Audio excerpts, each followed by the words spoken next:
mirë është që është gjykimi mungesë për krimet luftës, domethënë krimet kundër njerëzimit, gjenocidit dhe krimet e luftës, edhe pse në aspektin e efekteve nuk besoj që ka pas shumë efekte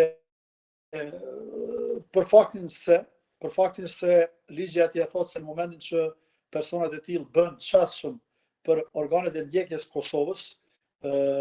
procedura nëse ato kërkojnë duhet më njëherë të rizikohen, të kthehet edhe në çështje nga para. Kështu që problemi është e para për t'i pas të çastshëm për ta mbajtur dënimin dhe nëse vendimet marrin formën e prerë. E dyta, ne e dimë që nuk kemi kurrë bashkëpunimi me Serbinë që pak është e besueshme se ajo mund t'i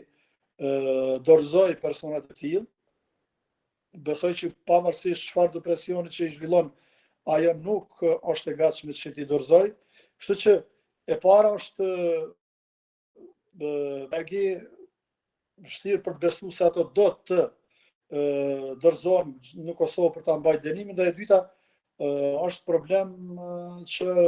Serbia të ekzekutojë vendimet tona edhe nëse ndërkohë arrit ndonjë marrëveshje. Domethënë ato mund të gjelin vetëm gjykime në letër, po që mos të ekzekutohen kurrë, po sido që të jetë për neve është më rëndësishme që Kosova me pas proceset përfundume, me pas gjykime të formës së prerë, pastaj kemi ma letë edhe në raport të negociatave që patjetër do të zhvillohen të armën me Serbien, që ato vendime të ekzekutohen eventualisht të personat e dënuar që të dorëzohen në Kosovë për ta mbajtur dënimin. Këto 2-3 vitet e fundit, gjykimet në mungesë apo aktakuzat të cilat ngriten ndaj të akuzuarve të cilat nuk gjenden në territorin e Kosovës, janë duke dominuar kashi aktakuzave ndaj personave të cilët janë të arrestuar apo të cilat janë prezent në gjykat. Siç e kemi parë edhe këtë vit ka patur edhe aktgjykim të shkallës së parë edhe për dhunim seksual si krime lufte ndaj 2 personave të akuzuar në mungesë. Ky është aktgjykimi i parë në mungesë për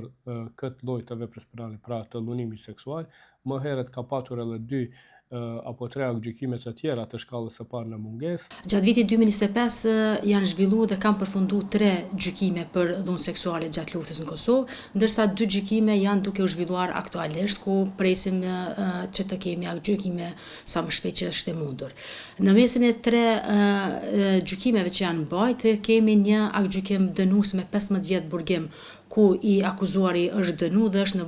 vuajtje të dënimit, si dhe kemi aktgjykimin e parë në mungesë për dhunë seksuale, ku janë dënuar 2 kryes të dhunës seksuale me nga 15 vjet burgim. Pra, në vitin 2025 kemi pas aktgjykimin e parë në mungesë, ku janë dënuar 2 të akuzuar, Ivica Rajković dhe Dragan Denić me nga 15 vjet burgim, dhe ky rast domethënë ka hap rrugë edhe për raste të tjera, ka krijuar domethënë një farë standardi se si të trajtohen, duke pas parasysh që janë raste më të ndjeshme për sistemin e drejtësisë, sepse do të ndjekin një varg procedurash paraprakisht para se të fillon procesi gjyqësor.